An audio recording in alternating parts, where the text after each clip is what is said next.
பொன்னியின் செல்வன் ஐந்தாம் பாகம் தியாகச் சுடர். அத்தியாயம் 2. வந்தான் முருகையன். சூடாமணி விஹாரத்துக்கு வெளியே கடல் பொங்கும் போது எழும் ஓசையைப் போல் மக்களின் இரைச்சல் ஒலி பெருகிக் கொண்டிருந்ததை சிறிது நேரம் ஆசாரிய பிக்ஷுவும் அருள்மொழிவர்மரும் கேட்டுக் கொண்டிருந்தார்கள். அந்த புத்த விஹாரமும் அதில் உள்ள பிக்ஷுகளும் தம்மால் இந்த பெரும் சங்கடத்துக்கு உள்ளாகியிருப்பதை எண்ணி இளவரசர் மிகவும் மனக்கலக்கம் அடைந்தார். சுவாமி, என்னால் உங்களுக்கு இந்த தொல்லை உண்டானதைப் பற்றி வருத்தப்படுகிறேன் என்றார். இளவரசே, தங்கள் காரணமாக இதுபோல் 100 மடங்கு தொல்லை நேர்ந்தாலும் நாங்கள் பொருட்படுத்த மாட்டோம். தாங்களும் தங்கள் குடும்பத்தாரும் எங்களுக்கு செய்திருக்கும் உதவிகளுக்கு இது ஒரு கைமாறாகுமா என்றார் பிக்ஷு. அது மட்டும் அல்ல, இம்மாதிரி ஒளிவு மறைவாக காரியம் செய்வது எனக்கு எப்போதும் பிடிப்பதில்லை. நான் இங்கு இருந்து கொண்டே எதற்காக இல்லை என்று சொல்ல வேண்டும்? சத்தியத்துக்கு விரோதமான இந்த காரியத்தில் தங்களையும் எதற்காக நான் உட்படுத்த வேண்டும்? தங்களுடைய பரிவான சிகிச்சையினால் எனக்கு உடம்பும் நன்றாக குணமாகிவிட்டது. இப்போதே வெளியேறிச் சென்று ஜனங்களிடம் நான் இன்னான் என்பதை தெரியப்படுத்திக் கொள்கிறேன். தாங்கள் எனக்கு அடைக்கலம் அளித்து சிகிச்சை செய்து என் உயிரையும் காப்பாற்றினீர்கள் என்பதை மக்களிடம் அறிவிக்கிறேன். இந்தச் சூடாமணி விஹாரத்துக்கு என் காரணமாக எந்தவித அபகீர்த்தியும் ஏற்படக்கூடாது என்றார் இளவரசர். ஐயா, இதில் சத்தியத்துக்கு விரோதமான காரியம் எதுவும் இல்லை. தங்களுடைய எதிரிகள் தாங்கள் இருக்கும் இடத்தைக் கண்டுபிடிக்க முயல்கிறார்கள். இந்த நாகைப்பட்டினத்தில் அவர்கள் சென்ற 2 நாளாக பரப்பியுள்ள வதந்தியிலிருந்தே அது நிச்சயமாகிறது. அப்படியிருக்க தாங்கள் இங்கே இருப்பதை தெரிவியாமல் வைத்திருப்பதில் தவறு என்ன? அரச குலத்தினர் இம்மாதிரி சில சமயம் மறைந்திருக்க வேண்டியது இராஜரீக தர்மத்துக்கு உகந்தது. பஞ்ச பாண்டவர்கள் 1 வருஷம் அஜ்ஞாத வாசம் செய்யவில்லையா? அப்போது தர்மபுத்திரர் சத்தியத்துக்கு மாறாக நடந்தார் என்று சொல்ல முடியுமா என்று பிக்ஷு கேட்டார். குருதேவரே, தங்கள் அறிவுத்திறனும் விவாதத்திறனும் அபாரமானவை என்பதை அறிவேன். தங்களுடன் தர்க்கம் செய்து என்னால் வெல்ல முடியாது. ஆனாலும் ஒன்று சொல்லுகிறேன், பஞ்சபாண்டவர்கள் மறைந்திருக்க வேண்டியது அவர்கள் ஏற்றுக்கொண்ட சூழ் காரணமாக அவசியமாயிருந்தது. எனக்கு அப்படி அவசியம் ஒன்றும் இல்லை. என் விரோதிகளைப் பற்றிச் சொல்கிறீர்கள். எனக்கு அப்படிப்பட்ட விரோதிகள் யார்? எதற்காக என்னை அவர்கள் விரோதிக்க வேண்டும்? எனக்கோ இராஜ்யம் ஆளுவதில் சிறிதும் ஆசை இல்லை. இதையெல்லாம் நான் வெளியிட்டுச் சொல்லி, அப்படி யாராவது எனக்கு எதிரிகள் இருந்தாலும் அவர்களையும் சிநேகிதர்கள் ஆக்கிக் கொள்வேன். என்னால் உங்களுக்கு தொந்தரவும் இல்லாமற் போகும். மக்களும் நான் உயிரோடிருப்பது அறிந்து ஏதேனும் திருப்தி அடைவதாயிருந்தால் அடையட்டுமே. அதில் யாருக்கு என்ன நஷ்டம்? இளவரசே, தாங்கள் சொல்லுவதெல்லாம் உண்மையே. தங்களுடைய நிலைமையில் நானும் அவ்விதமே எண்ணி நடந்து கொள்வேன்.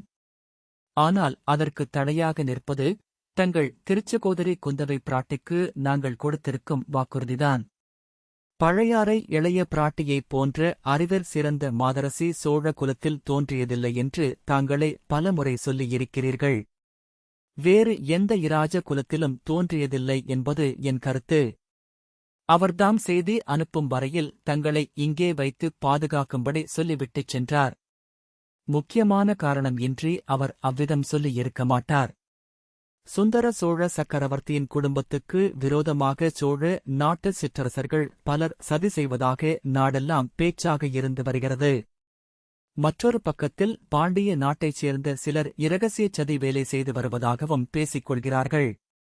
அந்தக் கூட்டத்தாருக்கு இந்த புத்த விஹாரத்திலுள்ள நாங்கள் உதவி செய்கிறோமோ என்று எண்ணித்தான் ஜனங்கள் ஆத்திரம் அடைந்து வாசலில் வந்து கூடியிருக்கிறார்கள். இந்த நிலைமையில் தாங்கள் வெளியேறி மக்களின் முன்னிலையில் தங்களை வெளிப்படுத்திக் கொள்வது உசிதமான காரியமா?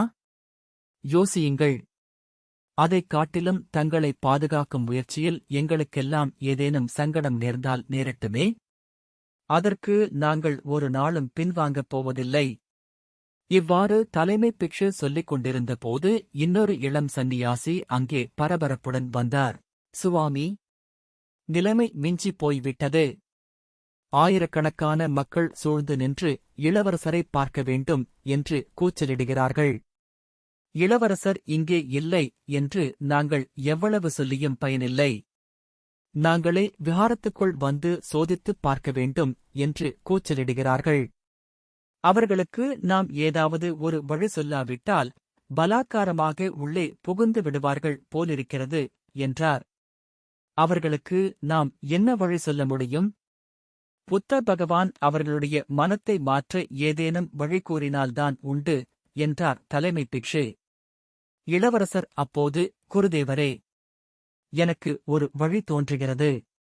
கருணை கூர்ந்து கேட்க வேண்டும். தங்கள் சீடர்கள் நான் இங்கே இல்லை என்று ஜனங்களுக்குச் சொல்லியிருக்கிறார்கள்.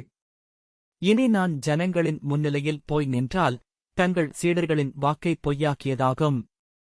அதனால் ஒருவேளை ஜனங்களின் மூர்க்காவேசம் அதிகமானாலும் ஆகலாம் என்றார். நிச்சயமாய் ஆகியே தீரும். அதன் பலனை நாங்கள் அனுபவிக்க வேண்டியதுதான் என்றார் பிக்ஷே. அதைக் காட்டிலும் தங்கள் சீடர்களுடைய வாக்கை நான் மெய்யாக்கி விடுகிறேன். இளவரசே, தங்களால் கூட அது முடியாத காரியம் என்று நினைக்கிறேன். இவர்கள் சொன்னதுதானே? அதை எப்படி இனி மெய்யாக்க முடியும்? அதற்கு வழியிருக்கிறது. ஜனங்கள் இந்த விஹாரத்துக்குள் புகுவதற்குள்ளே நான் இங்கிருந்து போய்விடலாம் அல்லவா? ஆகா, எங்களைக் காப்பாற்றிக் கொள்வதற்காக அத்தகைய பாவச் செயலை நாங்கள் செய்ய வேண்டுமா? தங்களை வெளியேற்ற வேண்டுமா? குருதேவரே, இதில் பாவமும் இல்லை, பழியும் இல்லை. இங்கிருந்து அரைக்காத தூரத்தில் ஆனை மங்கலத்தில் சோழ மாளிகை இருக்கிறது. அன்றைக்கு என் சகோதரியை பார்க்கச் சென்றபடி இப்போதும் உடனே கால்வாய் வழியே அங்கே போய்விடுகிறேன். பிறகு சௌகரியமான போது திரும்பி வந்துவிட்டால் போகிறது என்று சொன்னார் இளவரசர். ஆச்சாரிய பிக்ஷுவுக்கு இளவரசர் கூறிய அந்த யோசனை பிடித்திருந்ததாக தோன்றியது. ஆம், ஆம். அப்படிச் செய்தால் தங்களை உடனே வெளிப்படுத்திக் கொள்ள வேண்டிய அவசியமில்லாமற் போகும். தங்கள் தமக்கையின் கருத்தையும் நிறைவேற்றியதாகும். ஆனால் கால்வாய், விஹாரத்திலிருந்து வெளியேறும் இடத்திலும் ஜனங்கள் நிற்கலாம் அல்லவா? அவர்கள் படகில் தாங்கள் போவதைப் பார்க்கக்கூடுமே என்றார். குருதேவரே, அதற்கு ஓர் உபாயம் செய்ய முடியும். கூட்டத்தில் உள்ளவர்களில் யாரேனும் ஒருவன் விஹாரத்திற்குள் வந்து தேடிப் பார்த்துக் கொள்ளலாம் என்று சொல்லுவோம் என்றார் இளம்பிக்ஷு. ஒருவன் வந்து பார்த்தால் போதாதா? அவன் வெளியிலே சென்று மற்றவர்களிடமும் சொல்ல மாட்டானா என்றார் குரு. அவனை இங்கே கொஞ்சம் தாமதப்படுத்தி வைத்திருந்தால் அதற்குள் இருட்டிவிடும். இளவரசர் வெளியேறச் சௌகரியமாக இருக்கும். அது மட்டுமல்ல, சீக்கிரத்தில் ஒரு பெரும் புயல் அடிக்கலாம் என்பதற்கு அறிகுறிகள் தென்படுகின்றன. இங்கிருந்து பார்க்கும்போதே கடல் அலைகள் மலை போல் எழுகின்றன. கடலின் ஆரவாரமும் அதிகமாகி வருகிறது. புத்த பகவானுடைய கருணை அப்படி இருக்கிறதோ என்னமோ? பெரும் புயல் அடித்து நம்முடைய இந்தச் சங்கடம் தீர வேண்டும் என்பது பகவானுடைய சித்தமோ என்னமோ என்று கூறினார் இளம்பிக்ஷு. அப்படியெல்லாம் சொல்ல வேண்டாம். நம்முடைய சங்கடம் தீருவதற்காக கடல் கொந்தளித்து பெரும் புயல் வரவேண்டுமா என்றார் குரு. சுவாமி, தங்கள் சீடர் சொல்லும் வழியை பரீட்சித்துப் பார்க்கலாம் என்று எனக்கும் தோன்றுகிறது. உள்ளே ஒரு தனி மனிதன் மட்டும் வந்தால் ஒருவேளை அவனிடம் நான் பேசி அவன் மனத்தை மாற்றுவது சாத்தியமாகலாம் என்றார் இளவரசர். அந்த யோசனையும் என் மனத்தில் இருக்கிறது. 2 தினங்களுக்கு முன்பு கோடிக்கரையிலிருந்து ஒரு படகோட்டியும் அவன் மனையாளும் விஹாரத்தின் வாசலில் வந்து இளவரசரைப் பற்றி விசாரித்தார்கள். இளவரசர் இங்கேதான் இருக்க வேண்டும் என்று சொன்னார்கள். படகோட்டியின் மனையாள் பெருங்கூச்சல் போட்டாள்.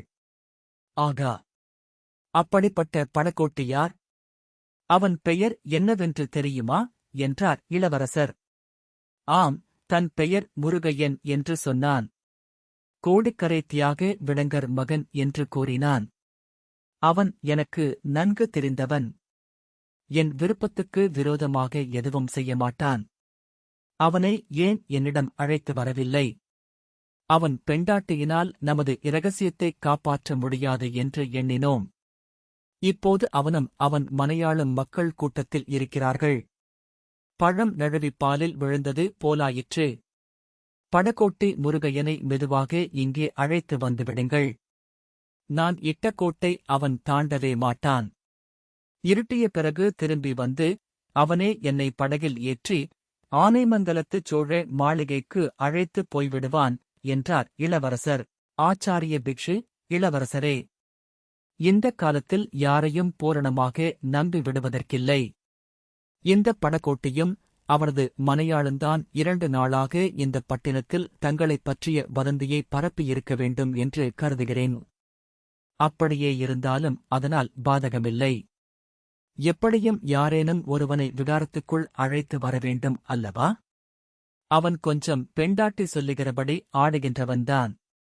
ஆனாலும் என் விருப்பத்துக்கு மாறாக மனையாள் சொல்வதைக் கூட கேட்க மாட்டான். முடியுமானால் அவனையே அழைத்துக் கொண்டு வாருங்கள் என்றார் இளவரசர். ஆச்சாரிய பிக்ஷுவின் சம்மதத்துடன் இளைய பிக்ஷு வெளியேறினார். அவர் சென்ற சிறிது நேரத்துக்கெல்லாம் பெரிய பிக்ஷு, இளவரசே, என் மனம் ஏனோ நிம்மதியாகவே இல்லை. நானும் வெளியிலே சென்று பார்த்து வருகிறேன். ஜனங்களுடைய மனோநிலை எப்படி இருக்கிறது என்பதை நேரில் அறிந்து வருகிறேன். என்னுடைய பிசகினால் இந்த புராதனமான சூடாமணி விஹாரத்துக்கும் கேடு வரக்கூடாது, தங்களுக்கும் தீங்கு எதுவும் நேரக்கூடாது என்று சொல்லிவிட்டு வெளியே சென்றார்.